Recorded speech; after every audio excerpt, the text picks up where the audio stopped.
আয়াস, তুই কিন্তু মার খাবি। সবসময় ঈশার পিছনে লাগিস কেন বলতো?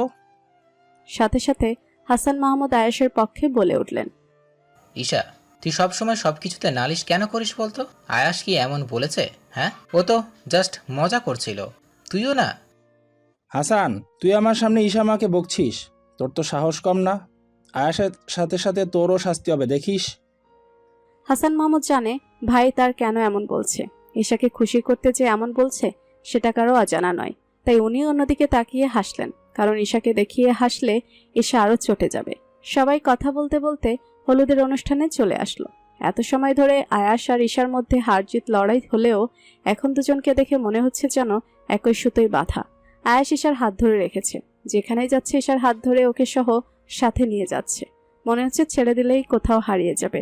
আসলে হলুদের অনুষ্ঠানে এত বেশি ছেলে ঘুরঘুর করছে যে ঈশাকে এখানে একা ছাড়া আয়েশের সেফ মনে হচ্ছে না, তাই ওর হাত ধরে রেখেছে। ঈশা প্রথমে ছাড়াতে চাইলো, পরে কিছু একটা ভেবে আর কোনো রকম ছাড়া পাওয়ার চেষ্টা করলো না। হলুদের অনুষ্ঠান শেষ হয়েছে প্রায় 1টা নাগাদ। আজ বিয়ে, তাই সকাল থেকেই আয়াস প্রচুর পরিমাণে দৌড়াদৌড়ি করছে, কারণ আর একটু পরেই বরযাত্রী এসে যাবে। সবকিছু দেখে নেওয়া তো উচিত। আফটার অল একমাত্র ফুফাতো বোনের বিয়ে বলে কথা, তাই একটু আধটু দৌড়াদৌড়ি না করলে কি হয়। ঈশা সকাল থেকে আয়েশকে একবারও দেখতে না পেয়ে অলরেডি আম্মু আর বড় আম্মুর কাছে কয়েকবার জিজ্ঞেস করে ফেলেছে। দুজনেরই একই কথা, আয়েশকে ওরা সকাল থেকে দেখেনি। ঈশার জন্য এবার মন খারাপ হতে লাগলো। আসলে ঈশা এমনই, যতই আয়েশের পিছনে লাগুক আর যতই আয়েশের সাথে ঝগড়া করুক, কিন্তু আয়েশকে না দেখে যেন এক মুহূর্তও থাকতে পারে না সে। এখনও তার ব্যতিক্রম হলো না। আম্মু আর বড় আম্মুর কাছে কয়েকবার আয়েশের খোঁজ নিয়ে যখন পজিটিভ উত্তর পেল না, তখন নিজেই আয়েশকে পুরো বিয়ে বাড়ি খুঁজে আসলো, কিন্তু আফসোস কোথাও আয়েশকে খুঁজে পেল না। ঈশা যখনই মন খারাপ করে বাড়ির ভেতরে ঢুকছিল, তখনই পেছন থেকে কেউ একজন বলে উঠল। Excuse me. একটা পুরুষালী কণ্ঠ কানে আসতেই ঈশা চমকে পিছনে ফিরে তাকালো, কারণ ঈশা বুঝতে পেরেছে সম্বোধনটা ওকেই করা হয়েছে। জি, আমাকে বলছেন? হ্যাঁ, আচ্ছা, তুমি ঈশা না? আয়েশার ছোট বোন? জি, কেন বলুন তো? এবার ছেলেটা ঈশার একদম সামনে গিয়ে দাঁড়ালো, তারপর আবারও হেসে বলল। আরে, তুমি আমাকে আপনি করে বলছো কেন? আমি সুমন। আমাকে চিনতে পারোনি তুমি? ঈশা কয়েক সেকেন্ড কিছু একটা মনে করার চেষ্টা করে হঠাৎই হেসে বলল। সুমন? মানে নিশিয়াপুর ফ্রেন্ড সুমন? যাক, চিনতে পেরেছো তাহলে। আরে কি যে বলো না ভাইয়া, তোমাকে চিনবো না কেন? তোমাকে নিশিয়াপুর সাথে কত দেখেছি, না চেনার কি আছে? This is not fair Isha. তুমি আমাকে এখনো ভাইয়া বলছো? তুমি আমার নাম ধরে রাখলে আমি কিন্তু মাইন্ড করবো না ঈশা। সরি ভাইয়া, এটা আমার দ্বারা হবে না। কেননা তুমি নিশিয়াপুর ফ্রেন্ড, আর নিশিয়াপু যেহেতু আমার বড়, তাই তুমি আমার বড়, অ্যান্ড দ্যাটস ওয়াই আমার তোমাকে ভাইয়া ডাকাই উচিত। বুঝলে কিছু? তুমিও না ঈশা, তাই বলে ভাইয়া ডাকতে হবে? আমি তো তোমাকে পারমিশন দিয়েছি নাম ধরে ডাকার, তারপরও কিসের এত প্রবলেম? আচ্ছা, ফরগেট ইট। এখন বলো, তোমার স্টাডি কেমন চলছে? হ্যাঁ, ভালোই চলছে। তো কোন ক্লাসে পড়ছো এখন? ক্লাস 9 ইয়ারে, ইন্টার ফার্স্ট ইয়ারে পড়ছি এখন। ও, তাই নাকি? তাহলে তো অনেক বড় হয়ে গেছো। তোমাকে সেই ক্লাস 6-এ থাকতে দেখেছিলাম, মনে আছে? তুমি যখন ক্লাস 6-এ পড়তে তখন আমাদের স্কুলে গিয়েছিলে নিশির সাথে। মনে আছে। আর থাকবে নাই বা কেন? তুমি সেদিন আমাকে কতগুলো ফুচকা কিনে দিয়েছিলে, পুরো 500 টাকার। তোমার দেখছি সব মনে আছে। অবশ্যই। এভাবে ঈশা আরো বিভিন্ন বিষয় নিয়ে সুমনের সাথে হেসে হেসে কথা বলছিল। ঈশার সুমনের কথার মাঝে হঠাৎই আয়েশ ওদের পাশ কাটিয়ে চলে গেল, যেন ঈশাকে সে দেখলই না। তবে ঈশা ঠিকই দেখেছে আয়েশকে। ঈশা আয়েশকে দেখে সুমনকে সেভাবে রেখেই আয়েশের পেছন পেছন দৌড় দিল। ভাইয়া, ভাইয়া, এই ভাইয়া শোনো না। আয়েশকে ডাকতে ডাকতে ঈশা আয়েশের সামনে গিয়ে আয়েশের পথ আগলে দাঁড়ালো। আয়েশ যেন এতে প্রচুর বিরক্তই হলো, বিরক্তিকর কণ্ঠে বলল। কি হয়েছে? পথ আগলে দাঁড়িয়েছিস কেন? যা বাবা, এমন ভাবে কথা বলছিস কেন? কিভাবে কথা বলছি? এই যে, মনে হচ্ছে অনেক কাজ করে এসছিস, আর তাই এখন দেমাগে তোর সাথে কথাই বলা যাবে না এমন? কাজ করে আসিনি তো তোর মতো দাঁড়িয়ে দাঁড়িয়ে গল্প করে এসেছি, তো আবার হেসে হেসে। সর সামনে থেকে। আমার কাজ আছে। এমা, এত রাগ করছিস কেন? আমি তো আর ইচ্ছে করে কথা বলিনি, ও নিজে এসে আমার সাথে কথা বলছিল। আমি কি করে চলে আসতাম বল? আর তাছাড়া আমি ওর সাথে কথা বলছি বলে তুই এত রাগ করছিস কেন? হ্যাঁ, সেটাই তো। ওর সাথে কথা বলছিস বলে আমি রাগ করব কেন? আমি রাগ করার কে? আমার কি সেই অধিকারটা আছে? ভাইয়া, এমন করে কথা বলছিস কেন? আমি কিন্তু এবার কান্না করে দিব। তুই জানিস না, তুই আমার সাথে ভালো করে কথা না বললে আমার ভালো লাগে না। প্লিজ ভালো করে কথা বল না। শেষ হয়েছে তোর বকবক? তাহলে এবার সামনে থেকে সর। তোর বকবক শোনার মতো টাইম আমার হাতে নেই। আমার অনেক কাজ পড়ে আছে। ভাইয়া, এমন করিস না প্লিজ। আচ্ছা, আমার ভুলটা কি বল, আমি শুধরে নিব। বাট তবুও তুই এমন রাগি রাগি ভাব নিয়ে থাকিস না, আমি নিতে পারছি না। সত্যি কি তুই বুঝতে পারছিস না তুই কি ভুল করেছিস? না। ওকে, আর বুঝতেও হবে না। এ বলে আয়াস ঈশাকে সরিয়ে হনহনিয়ে ভিতরে চলে গেল। ঈশা কিছু বলতে চেয়েও বলতে পারল না, কারণ আয়াস ওকে কিছু বলার সুযোগই দেয়নি। আয়েশের এমন গাছাড়া ব্যবহারটা ঈশা কিছুতেই নিতে পারছে না। কেন যেন আয়েশের ব্যবহার ওর কান্না পাচ্ছে। আসলেই সে এমনই, যখনই আয়েশ কোনো কারণে ওর সাথে রাগ করে, কথা না বলে থাকে, তখন ঈশার এমন খারাপ লাগে। ঈশা নিজেও জানে না কেন আয়েশের একটু অবহেলা সে সহ্য করতে পারে না। আয়েশ তো সবসময় ওকে ধমকায়, সবসময় ওকে কড়া শাসনের মধ্যে রাখে, তাহলে কেন তারপরেও আয়েশের একটু অবহেলা সে সহ্য করতে পারে না? ঈশা টলমল চোখ নিয়ে সোজা উপরের রুমে চলে আসলো। তবে সবার আড়ালে কেউ যেন টের না পায় তার জন্য মুখে কৃত্রিম হাসিটা ঝুলিয়ে রেখেছে। সারাদিন এভাবে হই হুল্লোড় আর ব্যস্ততায় কেটে গেল। সন্ধ্যার আগে আগে নিশিকেও বের করে দেওয়া হয়েছে, অর্থাৎ কনে বিদায় যাকে বলে আর কি। কনে বিদায়ের কিছু সময় পরেই আয়াস সবাইকে নিয়ে বাড়ির উদ্দেশ্যে বেরিয়ে গেল। যদিও ফুফি অনেক বলেছে থেকে যেতে, কিন্তু আয়াসের নাকি কাল একটা ইম্পর্টেন্ট মিটিং আছে, তাই সবাই চেয়েও আর থাকতে পারল না। মূলত যে মিটিংটার জন্য আয়াস বিয়েতে অ্যাটেন্ড করতে পারবে না বলেছিল, সেটাই কাল ফিক্সড করেছে আয়াস। কারণ আয়াস চায়নি ওর কারণে ফুফিরা কেউ কষ্ট পাক, আর সে জানতো যদি সে বিয়েতে না আসতো তাহলে ফ্যামিলির কেউই আসতো না, ফলে ফুফি ফুফা আর নিশি কষ্ট পেত, যেটা আয়াস কিছুতেই চায়নি। তাই তো নিজের কোটি টাকার ডিলটা একদিন ডিলে করে ফুফাতো বোনের বিয়েতে অ্যাটেন্ড করেছে। আয়াসরা বিয়ে থেকে এসেছে আজ 3 দিন, আর আশ্চর্যের বিষয় হলো এই 3 দিনে আয়াস ঈশার সাথে কোনো কথা বলেনি। আগে তো সবসময় ঈশাকে এটা ওটা বলে জ্বালাতো, আর ঈশার কোনো ভুল দেখলে ঈশাকে শাসন করতো, বকতো। কিন্তু বিয়ে থেকে আসার পর থেকে কেন যেন আয়াস এসবের কিছুই করছে না, শুধু নিজেকে নিয়ে ব্যস্ত থাকছে। বাকি সবার সাথে নর্মাল বিহেভ করলেও ঈশার সাথে কোনো রকম কথাই বলছে না সে। ঈশা নামের কোনো মানুষ যে এই বাড়িতে আছে সেটা যেন আয়াসের মনেই নেই। রোজকার মতো আজও আয়াস অফিস থেকে এসে সোজা নিজের রুমে চলে গেল। আয়াস যখন বাসায় ঢুকলো, ঈশা তখন ড্রয়িং রুমের সোফাতেই বসা ছিল, কিন্তু ঈশার দিকে একবার তাকালো না পর্যন্ত। এমন নয় যে আয়াস ঈশাকে দেখতে পায়নি, কারণ মেইন দরজা থেকে সিঁড়ির দিকে যাওয়ার পথে ড্রয়িং রুমের সোফাগুলোতে কেউ বসে থাকলে সেটা স্পষ্ট দেখা যাবে। ইনফ্যাক্ট সোফাগুলোর পাশ দিয়েই যেতে হয় ভিতরে। আয়াসকে এমনভাবে না দেখার ভান করে চলে যেতে দেখে ঈশার প্রচুর রাগ হলো। এমনভাবে আর চলতে দেওয়া যায় না। ভাইয়া এমন করছে কেন? বিয়ে থেকে আসার পর থেকে দেখছি আমার সাথে কথা বলছে না। কই, অন্য সবার সাথে তো ঠিকই কথা বলছে। তাহলে আমার দোষ কি? আমি কি এমন করেছি যে আমার সাথে কথা বলা যায় না? আজ এর একটা বিহিত করতেই হবে। কথাগুলো ভেবে ঈশা উঠে কিচেনের দিকে গেল। কিচেনে তখন রুকসানা বেগম আর আনিশা বেগম রাতের জন্য রান্না করছিলেন। ঈশাকে এমন সময় হঠাৎ কিচেনে দেখে দুই যা অবাক হয়ে একে অপরের মুখের দিকে তাকালো। কয়েক সেকেন্ড চুপ করে তাকিয়ে থেকে রুকসানা বেগম নিজেই বলে উঠলেন, কি ব্যাপার, আমার মেয়েটা আজ রান্নাঘরে কেন? কিছু কি লাগবে? হ্যাঁ বড় আম্মু। তো কি লাগবে শুনি। আরে ভাবি, তুমি ওর কথায় কান দিও না তো। ওর তো বসে বসে আর কোনো কাজ নেই, শুধু শুধু আজাইরা কথা বলবে। এটা খেতে ইচ্ছে করছে, ওটা খেতে ইচ্ছে করছে, এসবই বলবে, আমি জানি। মায়ের কথা ঈশা কিছুটা বিরক্তি নিয়ে বলল, আম্মু তুমি চুপ থাকো তো, ননস্টপ বক বক করেই যাচ্ছ তো করেই যাচ্ছ। বড় আম্মু, হ্যাঁ মা বল। আমাকে 1 কাপ কড়া করে চা দাও তো, আমার জন্য না, ভাইয়ার জন্য। একটু কষ্ট করে বানিয়ে দেবে? আরে সেটা আবার এমন করে বলতে হয় পাগলি? তুই দাঁড়া, আমি এক্ষুনি বানিয়ে দিচ্ছি। ঈশাকে চা নিতে আসতে দেখে আনিশা বেগম সন্দিহান গলায় বললেন, আয়াস এসে গেছে?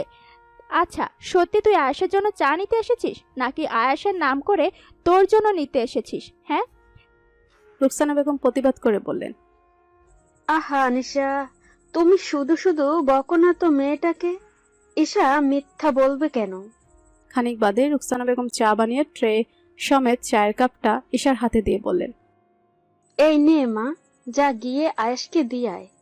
ঈশা ট্রের দিকে তাকিয়ে অবাক হয়ে বলল, এ কি বড় আম্মু, 2 কাপ দিয়েছো কেন চা? বারে, আয়েশের জন্য নিয়ে যাবে আর আমার মেয়েটা খাবে না, তাই 2 কাপ দিলাম। দুজনে বসে গল্প করতে করতে খাবি। এখন যা তো তাড়াতাড়ি, নয়তো ঠান্ডা হয়ে যাবে। রুকসানা বেগমের কথা শুনে ঈশা মুস্কি হেসে কিচেন থেকে বেরিয়ে গেল। তারপর সোজা আয়েশের রুমের দিকে হাঁটা ধরল। ঈশা চলে যেতে রুকসানা বেগম বলে উঠলেন, বুঝলে আনিশা, আমার মনে হচ্ছে ওদের দুজনের মাঝে মান অভিমান হয়েছে।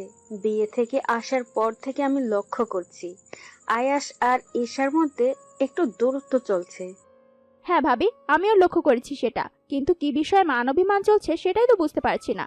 আচ্ছা, আমি কি জিজ্ঞেস করব?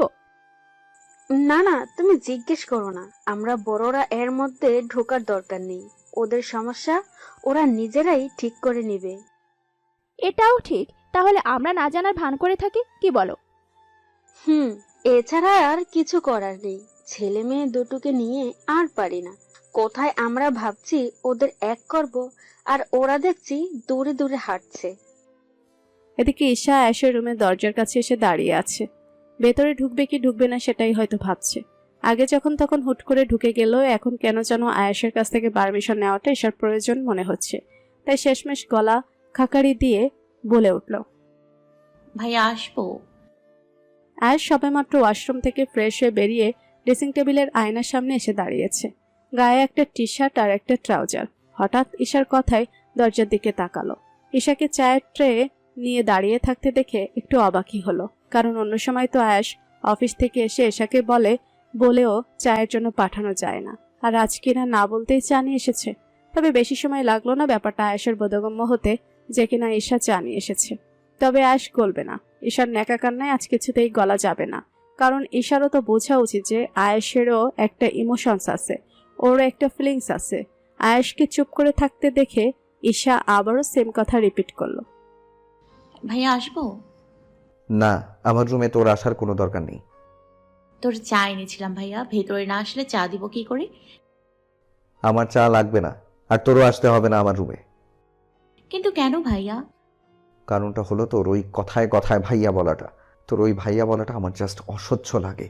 যদি ভাইয়া ভাইয়া না করে কথা বলতে পারিস তাহলে আয়। ঈশা মুস্কি হেসে রুমে ঢুকলো। দুষ্টু হেসে বলল, জানিস ভাইয়া, আমার না তোকে ভাইয়া বলতে খুব ভালো লাগে। তুই তো আমার একমাত্র ভাই, তোকে ভাই না ডাকলে কাকে ভাইয়া ডাকবো বল? ভাইয়া। ঈশা, মাথাটা এমনিতেই গরম আছে, তুই আরো গরম করে দিস না। মাথা গরম হয়ে গেলে আমি কি বলে দিব তার কোনো ঠিক নেই। কেন এসেছিস সেটা বল, তারপর চলে যা। ঈশা চায়ের ট্রেটা সেন্টার টেবিলের উপর রেখে খাটে বসলো। তারপর পা দোলাতে দোলাতে বলল, তুই কি চোখে কম দেখিস নাকি রে ভাইয়া? তোর জন্য চা নিয়ে আসলাম আর তুই বলছিস কেন এসছি? আজ এতক্ষণ আয়নার সামনে দাঁড়িয়ে মাথার চুল ঠিক করতে করতে কথা বলছিল। এবার সে ঈশার কথা শুনে রাগী চোখে ঈশার দিকে তাকালো। ঈশা আয়েশের দিকে তাকিয়েছিল, তাই আয়েশের রাগী ফেসটা ওর চোখে পড়তে দেরি হলো না। এ মা ভাইয়া, তুই রাগ করছিস কেন?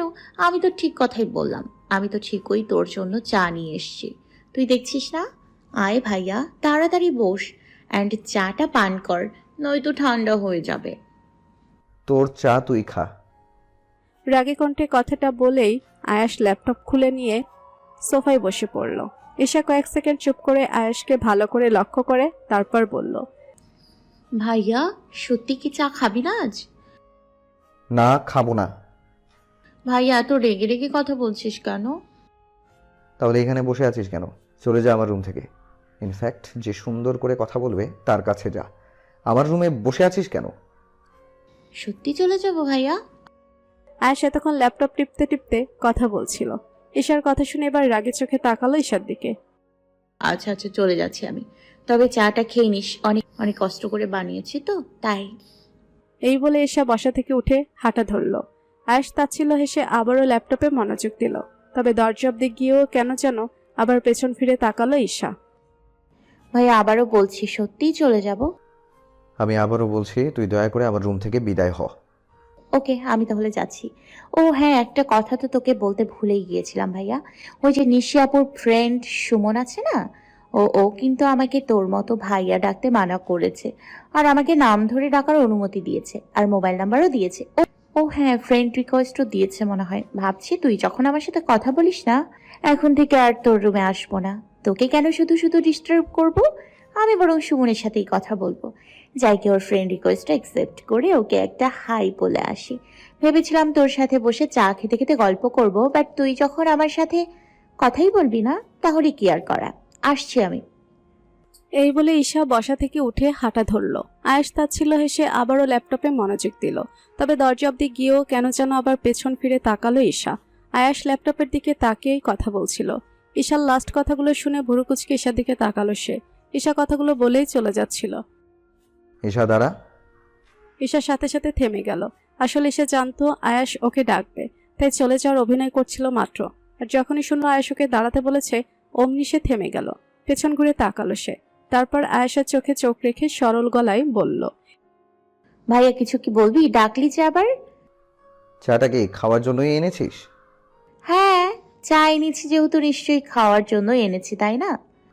ও, এখন তাহলে যাই আমি। যাবি? হুম। কারোর জন্য চা আনলে যে চায়ের কাপ তার হাতে তুলে দিতে হয়, সেটা কি জানিস না? তুই তো আমাকে চলে যেতে বললি, আমি হাতে তুলে দেওয়ার সময় কোথায় পেলাম? এখন তো সময় পেয়েছিস, এখন তুলে দে। এই বলে ঈশা চাপা হেসে সেন্টার টেবিলের পাশে গিয়ে চায়ের একটা কাপ আয়েশার দিকে এগিয়ে দিল। আয়েশও বিনা বাক্যে চায়ের কাপটা হাতে নিয়ে চুমুক দিল। এখন কি আমি যেতে পারি? ঈশার কথা শুনে আয়েশ চায়ের কাপে চুমুক দিতে দিতে বলল, খুব তাড়া দেখছি। তো তারা কি সুমনের সাথে হাই হ্যালো বলার জন্য?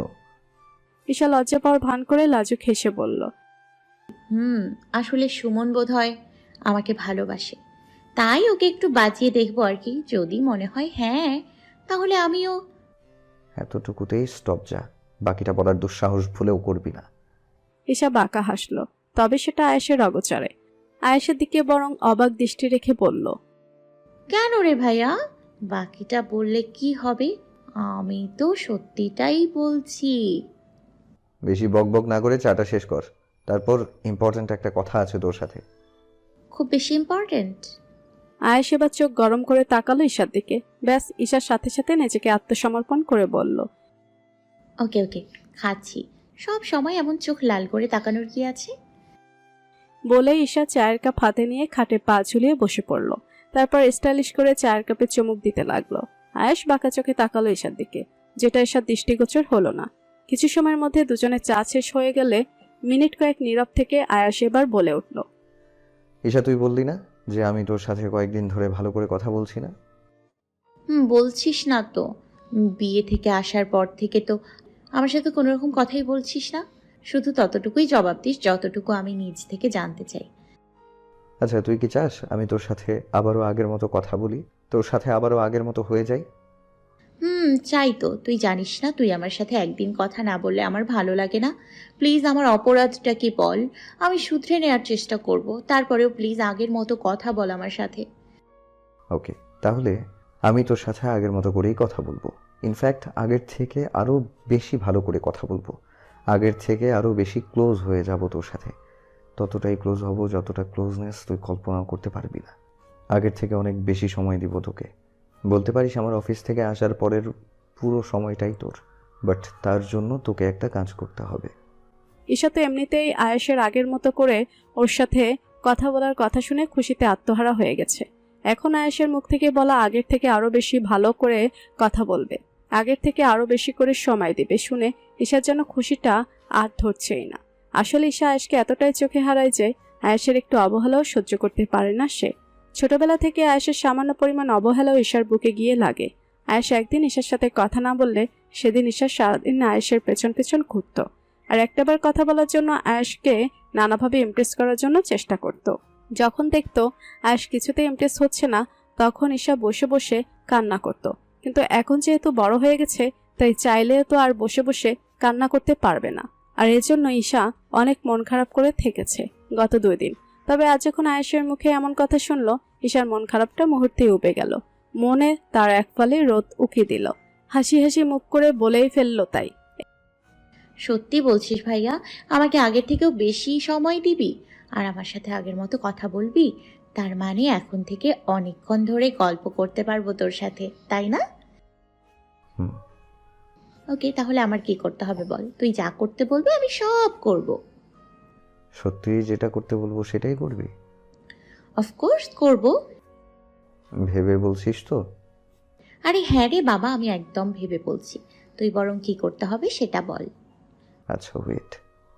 এই বলে আয়াস উঠে আলমারি থেকে একটা পেপার বের করলো, তবে কিসের পেপার সেটা ঈশার অজানা। আয়াস পেপারটা নিয়ে ঈশার মুখোমুখি খাটে বসলো, তারপর ঈশার দিকে একটা কলম সহ কাগজটা বাড়িয়ে দিয়ে বলল। নে, এটাতে সাইন করে দে। ঈশা অবাক হয়ে আয়েশার দিকে তাকালো, অবাক কণ্ঠে বলল, ভাইয়া এটা কিসের ব্যাপার? আর আমি বাইরে সাইন করব কেন? তুই যাতে আমাকে আর ভাইয়া বলতে না পারিস সেটার একটা চুক্তিপত্র, রেজিস্ট্রি পেপার। মানে? না মানে ওই যে তোকে বলেছিলাম না যে যদি আমাকে আগের মতো করে ফিরে পেতে চাস তাহলে তোকে একটা কাজ করতে হবে। এইটা হলো সেই কাজ। আই মিন এই পেপারে সাইন করাটাই হলো তোর সেই কাজ। ঈশা একবার আয়েশের হাতের পেপারটার দিকে তাকিয়ে আবারও আয়েশের দিকে তাকালো, অবাক কণ্ঠে বলল, এটাতে কি লেখা আছে? এই পেপারটাতে এই পেপারটাতে কি লেখা আছে? আগে সাইন কর, তারপর বলছি। না, আগে বল কি লেখা আছে পেপারটাতে, তারপর আমি সাইন করব।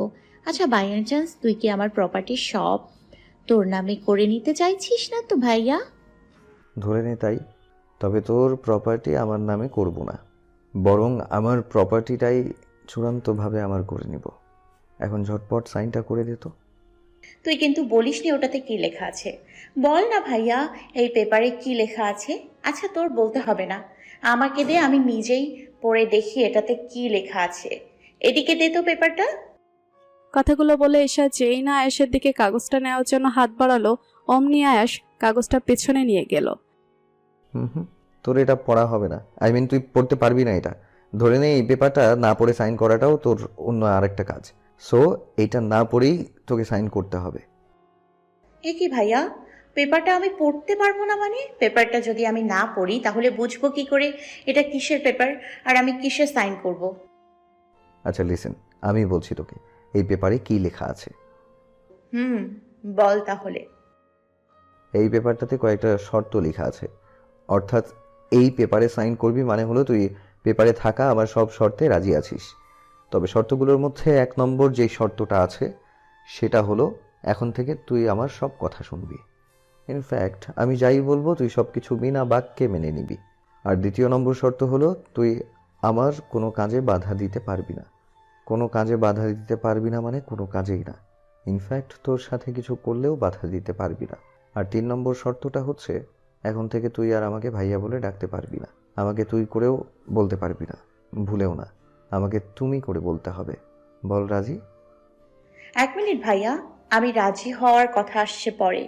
আগে বল এসব কেমন শর্ত ভাইয়া? প্রথম এবং দ্বিতীয় শর্তটা না হয় বুঝলাম, বাট 3 নম্বর শর্তটা আমি মানতে পারবো না। তোকে ভাইয়া ডাকবো না। আর কি বললি? তোকে তুই করে বলতে পারবো না, তুমি করে বলতে হবে। ভাইয়া সত্যি তুই আমাকে হাসালি।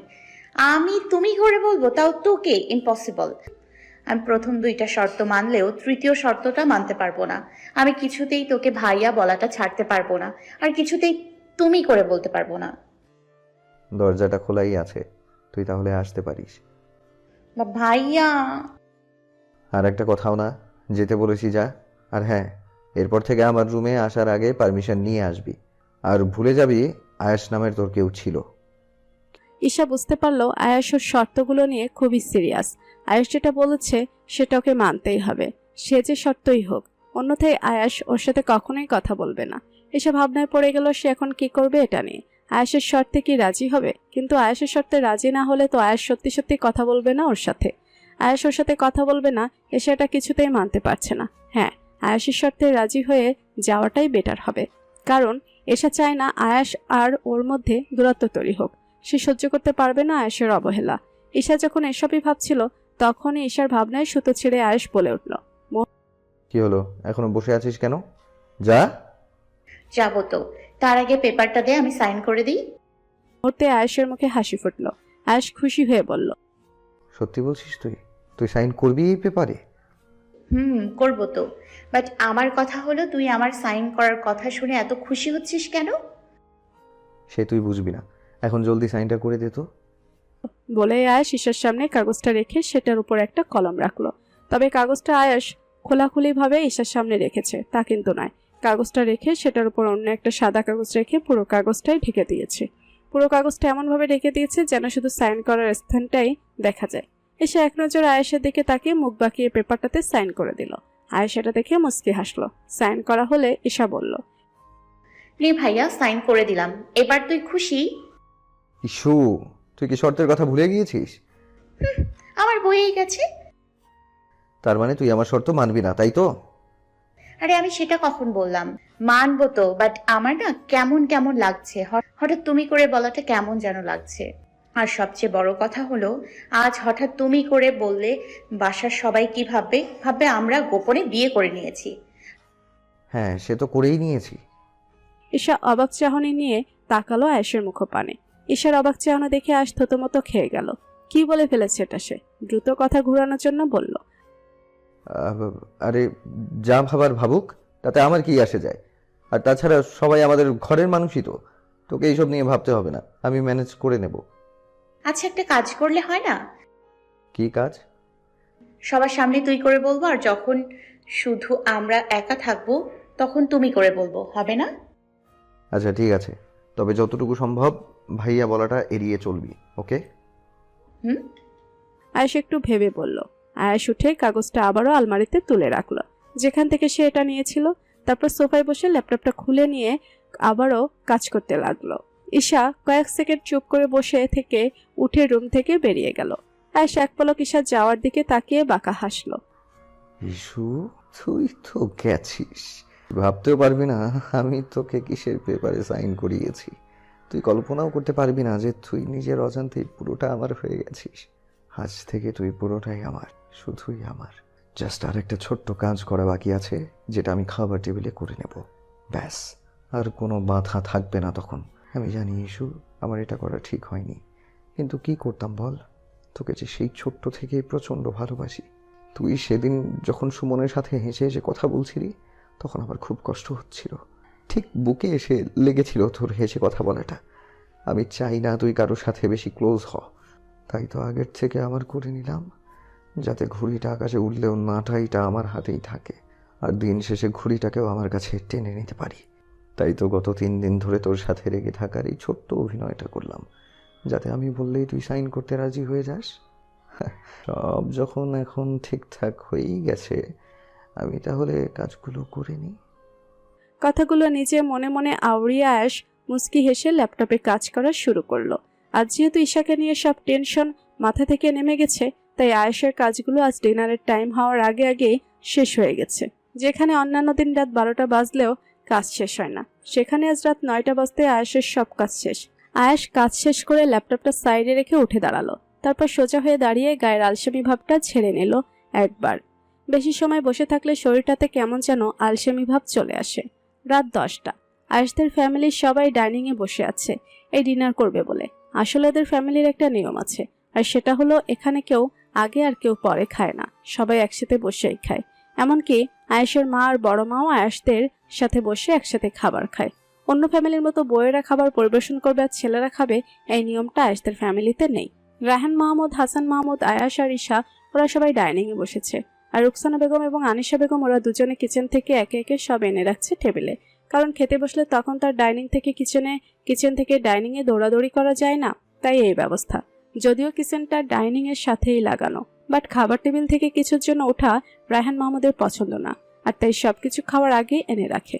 যেহেতু রুকসানা বেগম আর আনিশা বেগম এখনো ডাইনিংয়ে বসেনি, তাই কেউ খাওয়াও এখনো শুরু করেনি, বরং চারজনেই নিজেদের মধ্যে কথা বলতে বলতে ব্যস্ত। তখনই হঠাৎ আয়াশ আনিশা বেগমকে উদ্দেশ্য করে বলে উঠল, ছোট মা, ও ছোট মা। হ্যাঁ বাবা, বলো। ছোট মা, আচ্ছা কেউ বিয়েতে রাজি থাকলে কোন কথাটা বলতে হয়? আই মিন, কোন কথাটার দ্বারা বুঝাতে হয় যে সে বিয়েতে রাজি? পাগল ছেলে, এটা এটা কেমন প্রশ্ন? এটা তো সবাই জানে। ঈশা পর্যন্ত বলতে পারবে বিয়েতে রাজি থাকলে কোনো কথা বলতে হয়, আর তুই আমাকে জিজ্ঞেস করছিস? তাই বলেই